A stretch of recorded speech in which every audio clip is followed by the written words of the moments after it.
Recibimos en nuestra mesa de trabajo al académico Santiago Basabe, visita a primera hora, y con él vamos a profundizar en algunos aspectos de la gran agenda nacional y de la coyuntura política. Doctor, bienvenido, qué gusto. Bienvenido. Gracias, Fabricio, buenos días a la amplia audiencia de Majestad. A ver, Santiago Basabe durante la campaña electoral fue uno de los personajes que con mayor fuerza promovió el denominado voto nulo respecto de la integración o la elección para integrar el Consejo de Participación Ciudadana y Control Social. Finalmente habrá consejo. Vamos a tener consejo el próximo 14 de mayo. Sé que los resultados oficiales no han sido programados aún, ¿no, Contratulio? Entiendo que estamos a la espera de eso, pero el 14 de mayo va a haber un Consejo de Participación Ciudadana. Pero, ¿qué debería pasar después? Instalado ese consejo el 14 de mayo de 2019, ¿qué debería pasar después? ¿Cuál debería ser el presente y futuro de ese Consejo de Participación Ciudadana, doctor? Bueno, a ver, yo creo que hay algunas ideas que son claras y que deberían, me parece, posicionarse en el debate público. La primera es que el problema con el Consejo de Participación Ciudadana no es quienes lo integran. No es un problema de la integración, sino de la institución. Es decir, exactamente, si estuvieran 7 ángeles como miembros del Consejo de Participación, me parece que el Consejo igual debería desaparecer. Si estuviera 7 personas de la derecha o de la izquierda, igual debería desaparecer. Son las competencias, las atribuciones. Exactamente, es la institución como tal. No es un ataque contra la gente cercana al expresidente Correa, de ninguna manera. Es la institución como tal. Entonces, visto que el nulo ha sacado un porcentaje importante, ustedes decían hace unos momentos, no quiere decir que todo el voto nulo sea un voto de oposición al Consejo, desde luego que no, habrá gente que lo hizo inintencionadamente inclusive. El punto es que hay varios sectores de la opinión pública, de la ciudadanía, de las universidades, sindicatos, sectores empresariales, que consideran, yo me incluyo entre ellos, que el Consejo debe desaparecer porque es nocivo a la democracia como tal, más allá, insisto, de las personas. ¿Qué va a venir ahora o qué debería venir?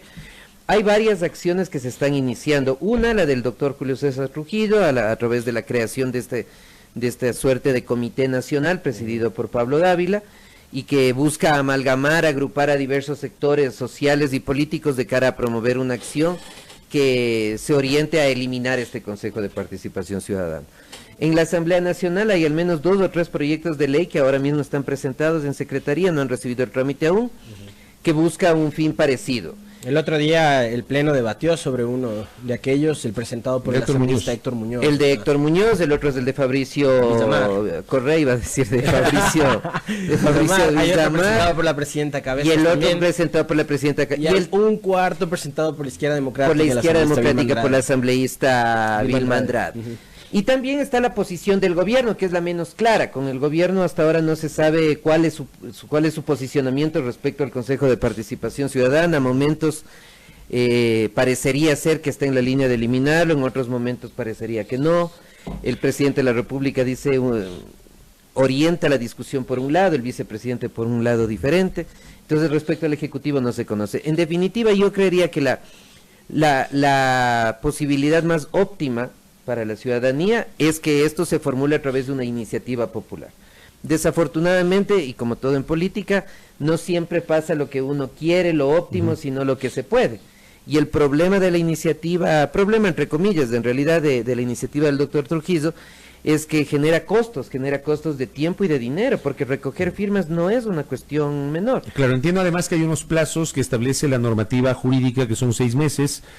Primero hay que presentar el pedido, ese pedido tiene que ser avalado, el Consejo Nacional Electoral entrega los formularios y con eso comenzar la recolección de firmas. No es que se lo hace de un día para otro. No, exactamente, no, esto lleva tiempo, lleva dinero, lleva esfuerzo de todo orden, pero es la opción más óptima. Vamos a ver si los tiempos políticos del país dan para que sea por esa línea o por la línea de la consulta popular desde el Ejecutivo. Esto que están diciendo ustedes, lo de fondo, los tiempos políticos, ¿verdad? Pero claro, o sea, me da la impresión de que ir a otra consulta popular, cuando ya tuvimos la del 4 de febrero del 2018, me parece que es llevarle al país de tumbo en tumbo. O sea, o hacemos las cosas de una sola vez, o mejor no hagamos nada, porque primero consulta popular para elegir democráticamente a los consejeros. Ahora ya no me gustó ese sistema porque ganaron los candidatos de Correa, porque resulta de que el tipo sí se puso las pilas y puso buenos candidatos, entonces bajémonos nomás del consejo. Entonces es ir de tumbo en tumbo.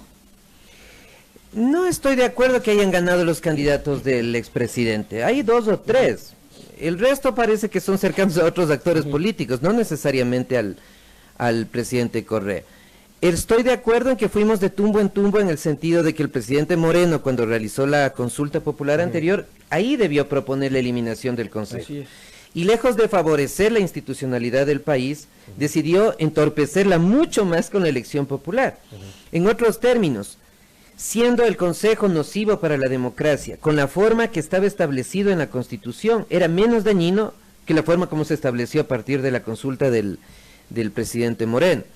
Ahora, la otra posibilidad es, como tú bien dices, el tiempo, se está generando mucha inestabilidad, una consulta puede ser, generar dificultades, pero no hacerla podría generar dificultades aún mayores con lo que podrías llegar a decidir o a hacer este Consejo de Participación Ciudadana. Pongo solo un par de ejemplos. Este Consejo de Participación Ciudadana eventualmente podría remover a la Corte Constitucional. Como hizo el Consejo de Trujillo. Por ejemplo. ¿Pero tiene facultades o no? Ya.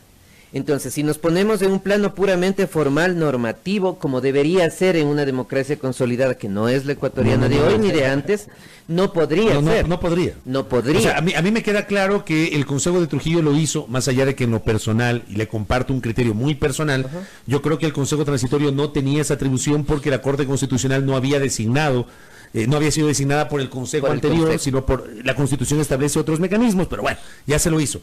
Pero ese Consejo Transitorio tenía facultades extraordinarias derivadas del anexo de la pregunta número 3 de la consulta popular.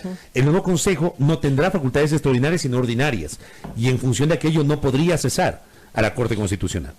Eso es un Estado de Derecho. Pero este es del Ecuador.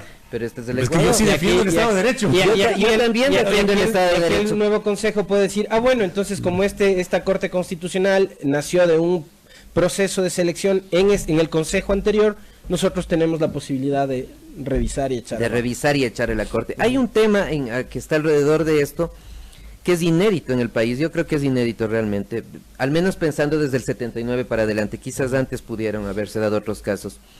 Y es que por primera vez desde el 79 hay una Corte Constitucional que es absolutamente molestosa y dañina a los actores políticos del país. Es absolutamente molestosa. A todos. A todos. Pensé que era Tribunal de Garantías, luego Tribunal Constitucional y luego Corte. Claro, como Corte. Esta es la primera que le genera molestia a los actores políticos. ¿Por qué no están metidos ahí? Porque tienen una Corte que podría no necesariamente resolver lo que ellos desean. Es decir, es la primera vez que es una Corte que, no digo que la posibilidad de manipular políticamente esté absolutamente exenta, no, porque eso es propio de la naturaleza humana, pero es una Corte en la que los actores la pensarían 2 veces antes de someterse a sus decisiones. Entonces eso a un actor político, acá o en cualquier país del mundo además, no es solo acá el tema, le genera molestias. Y tener a una persona como Hernán Salgado Pesantes dirigiendo esta Corte genera mayores molestias aún porque saben que es una persona que no va a aceptar llamadas o presiones, que no se va a jugar exactamente, que no se va a jugar su prestigio por un actor político de izquierdas, de derechas, conservador o liberal. Y en esa misma posición ubicamos a la mayoría, por no decir todos los jueces. Yo creería que todos los jueces en realidad, unos con mayor o menor cercanía a la arena política, pero yo creo que en general son jueces que tienen posicionamientos jurídicos sólidos, no necesariamente en la misma línea, además es una corte muy variada en términos de lo que creen que es el derecho, me refiero a eso,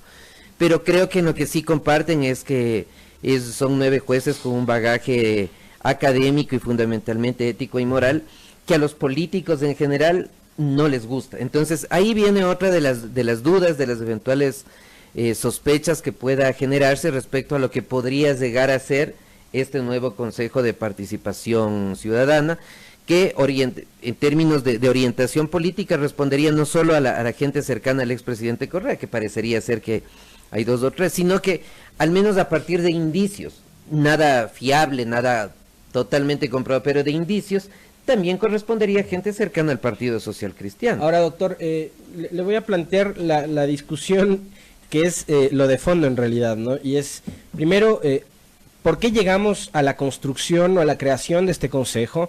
¿Y cómo hacemos para reemplazar los que han sido 2 sistemas fallidos?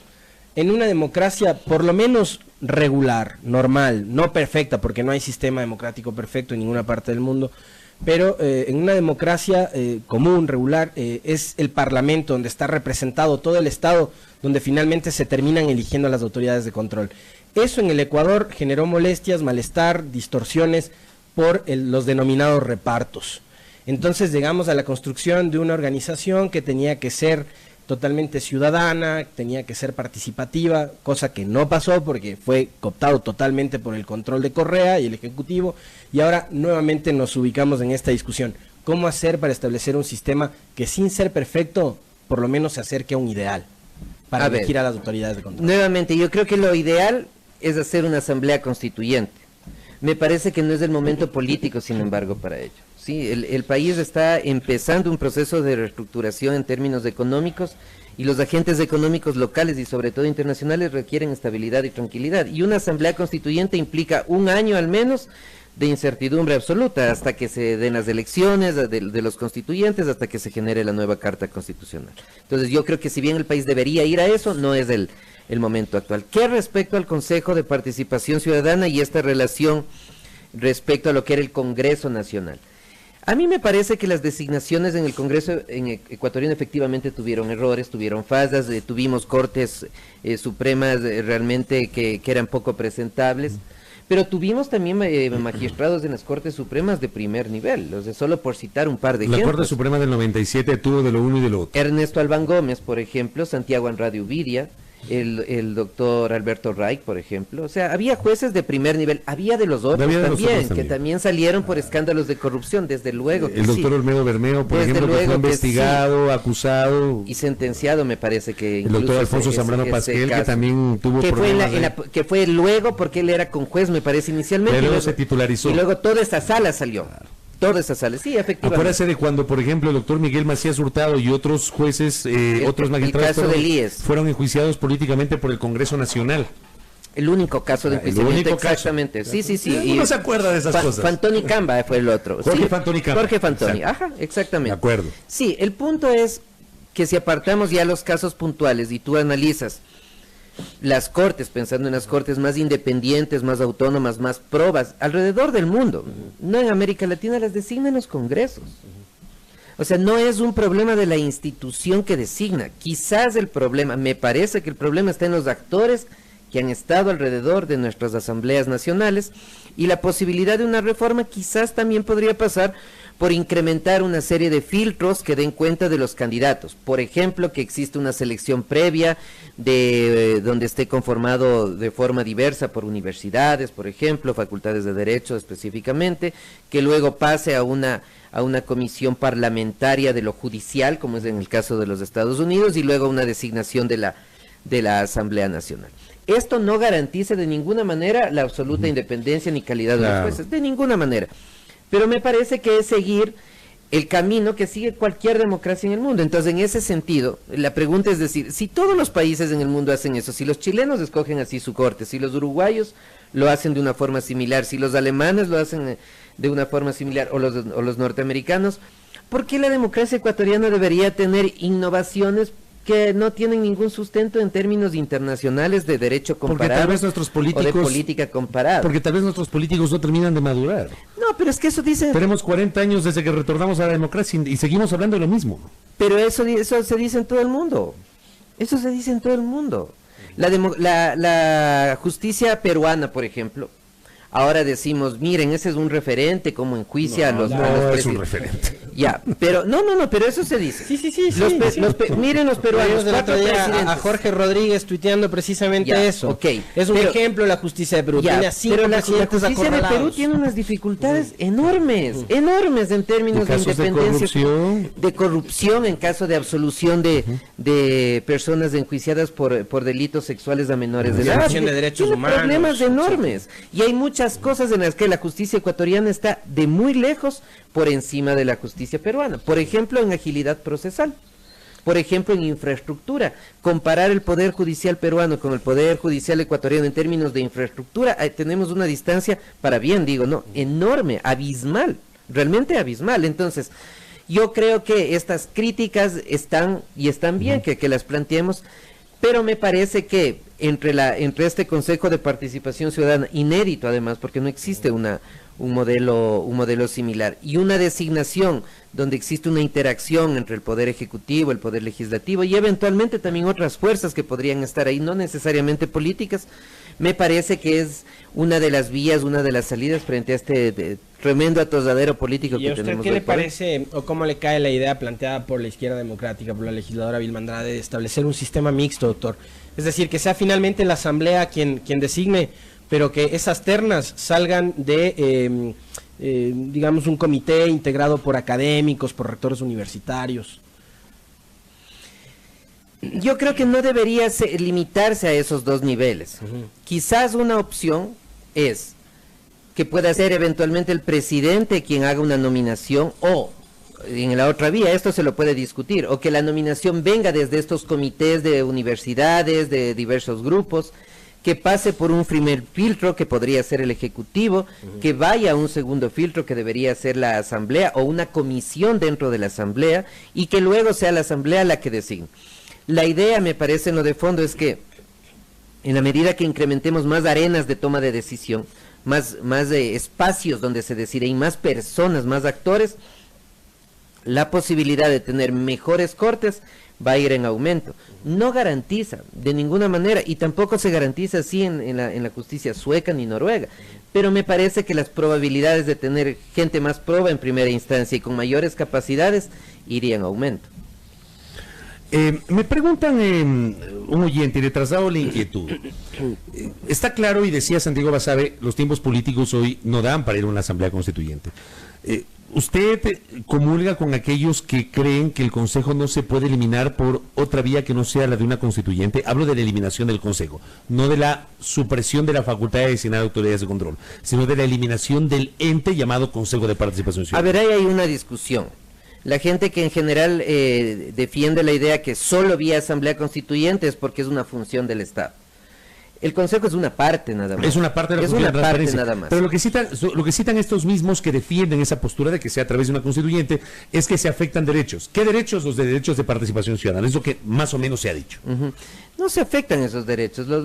A mí me parece que la posibilidad que existe ahora mismo para zanjar estas disputas jurídico-constitucionales, digámoslo así, es quizás no generar la eliminación absoluta del Consejo, sino restarle algunas facultades, entre otras la denominación. Me parece que esa es la salida. Con esa solución intermedia no se afecta a esta posición que dice es inconstitucional porque debería llamarse a la consulta a la Asamblea Constituyente, y a partir de eso podemos generar mayor estabilidad en términos de lo que puede y no puede hacer ese Consejo hasta que pase el tiempo necesario para una Asamblea Constituyente. Al final del día, quien deberá dotarle al país de la claridad y del camino para ver qué se hace con el Consejo será la Corte Constitucional, en uno o en otro sentido. Y por eso la Corte Constitucional le genera molestia a los actores políticos. Y por eso la Corte Constitucional genera molestia, porque con una Corte autónoma y de calidad como la de ahora, la decisión será en términos estrictamente constitucionales y jurídicos, y no políticos. Entonces, una de las ideas que se ha planteado, y yo mismo lo he planteado, es que ahora mismo hay dos sectores interesados en que el Consejo de Participación se mantenga, que es la gente cercana al expresidente Correa y es del Partido Social Cristiano también. ¿Y por qué el Partido Social Cristiano? Bueno, escucha, pregunta a la bancada del Partido Social Cristiano si está de acuerdo o no con la desaparición del Consejo de Participación. ¿Y por qué no los social cristianos no están de acuerdo? El alcalde Nebot ha dicho que él no está de acuerdo con la desaparición, porque me parece que ahí tienen una arma política que puede ser utilizada en cualquier momento. Creo que se dieron cuenta en algún momento, en el trayecto de febrero a las votaciones del 24. Yo creo que se dieron cuenta desde siempre y esperaron a ver cómo salía el resultado del Consejo de Participación. Y dado que podrían tener capacidad de maniobra política unos y otros, como son las cuestiones de la política, ahora mismo ninguno de los dos está interesado en la eliminación porque podrían utilizar vía Consejo de Participación para tomar decisiones claves o relevantes, como podría ser, como habíamos dicho, la eliminación o quitarles de sus espacios a los miembros de la Corte Constitucional. Es bastante pertinente y casi que atinada, me arriesgaría a decir la lectura que hace el doctor Basabe. Oiga, pero en el fondo de este tema también está el interés que tiene la clase política por estos procesos de selección. Y eso es algo que a mí, digamos, siempre me llama la atención y creo que es algo que la gente debe analizar permanentemente, ¿no? ¿Por qué la clase política siempre está detrás de la designación de los jueces, de la designación del fiscal, de la designación del contralor? Es decir, si yo hago política por la derecha, si hago política de forma transparente, si yo hago las cosas como tengo que hacer, en base a lo que dice la ley, no debería preocuparme de quién es el fiscal y quién es el contralor. Pero eso también es una muestra de que la clase política siempre anda por unos andarivenes medio chuecos, ¿no? Por eso es que son tan interesados estos procesos de selección. Es que lo que desafortunadamente el país no ha aprendido a lo largo de estos 40 años, no digo los 10 últimos, los 40 últimos años, es que porque además es un razonamiento que les debería interesar a los políticos, quienes deberían ser los primeros interesados en tener una justicia independiente, son los actores políticos. Porque si yo estoy en el gobierno y tengo una justicia imparcial, sé que eventualmente cualquier enjuiciamiento que me vaya a llegar a caer a mí va a ser manejado medianamente alrededor de lo que establece la ley. Y como oposición, lo mismo. Desafortunadamente ese gran acuerdo entre los actores políticos en el país no ha existido. Y efectivamente esa ansia enorme por capturar la justicia está presente y como decía al inicio, me parece que ahora mismo para esos intereses de actores políticos, independientemente de partidos, de colores, de orientaciones, esa Corte Constitucional de hoy les genera molestia o al menos les inquieta demasiado en términos de lo que podría llegar a decidir. Yo le voy a decir una cosa y con esto cierro. A mí me parece muy interesante la postura de Santiago Basabe y además muy refrescante escucharlo, porque contertulio, a diferencia de otros actores, no se ha centrado solamente en hablar de los excesos del correísmo. Los últimos 10 años. Sí, exacto. Está hablando de las distorsiones de los 40 años de vigencia de la democracia. Que no puedes perderlos, no se puede perder de vista en la discusión. Me parece a mí que los políticos y los académicos deberían tomar nota de aquello. No solamente hablar de la última década, sino de los 40 años desde el retorno del Ecuador a la democracia. Doctor, gracias por el tiempo. Gracias a ustedes, un placer. La postura de Santiago Basabe aquí en nuestros micrófonos respecto de la situación del Consejo de Participación Ciudadana y Control Social. 7:30 en la primera hora.